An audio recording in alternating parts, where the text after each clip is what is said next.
enfin, les Dragons de Ronchin nous diront tout sur le baseball. Ce que vous avez toujours voulu savoir sur le baseball, sans jamais oser le demander, eh bien, si vous souhaitez mieux connaître le baseball, et pourquoi pas vous initier à cette discipline encore méconnue, eh bien, pas de problème. Les Dragons de Ronchin n'attendent que vous. Ils sont le club le plus représentatif de notre région. Ils ont affronté ce week-end les Kangourous de Bruxelles. Un reportage qui forbon l'accent américain. L'histoire des Dragons de Ronchin pourrait se résumer à plusieurs heureux concours de circonstances. Trois jeunes copains de retour des États-Unis persuadent Daniel Lacharrière, maître nageur à la piscine Marx d'Ormois, de fonder un club à Lille et d'en prendre la présidence. Il rencontre ensuite Steve Nesbitt, un Américain, assistant pasteur à Wattignies et professeur d'anglais, qui devient leur entraîneur. Puis tous ensemble, ils s'installent à Ronchin. De 15 licenciés à sa création en 1985, le baseball club ronchinois est passé à 60 joueurs. Effet de mode ou implantation réelle d'une nouvelle discipline dans la métropole, le baseball se fait entendre en Europe, particulièrement chez nos voisins belges. Je sais pas, au début on a eu pas mal de joueurs qui sont venus un peu pour la mode justement parce que c'était un esprit américain. Et maintenant je pense que les gens implantés dans le club, surtout chez les Dragons, sont là pour le sport et non pas pour voir qui joue au baseball, un sport américain par excellence. Un sport dont les règles peuvent en déconcentrer plus d'un, mais qui peuvent se synthétiser ainsi. Deux équipes de 9 joueurs s'affrontent.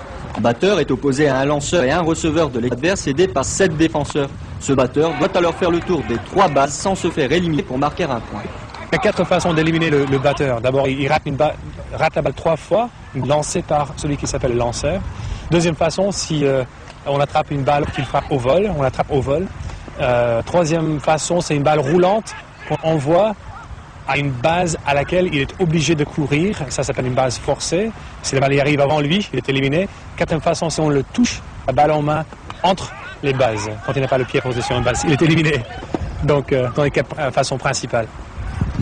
La Ligue des Flandres et la banlieue parisienne sont à la base du développement du baseball en France. Dunkerque, Ronchin et Saint-Gain-en-Mélantois sont même les catalyseurs de ce sport dans la région et dans la métropole. Face aux jeux sauvages qui régnaient au début de l'implantation du baseball, les clubs commencent à se structurer rapidement. Non, je pense que justement c'est en pleine expansion.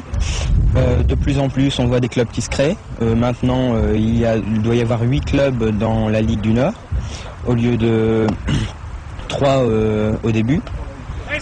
Et de plus en plus, le sérieux va arriver dans l'administration des clubs et on va pouvoir faire des rencontres même internationales à un niveau de National 3.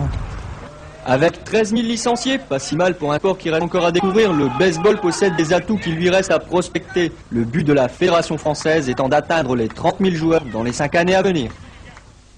Précisons que cette discipline, le baseball, sera médaillable aux prochains Jeux Olympiques de Barcelone dans 2 ans.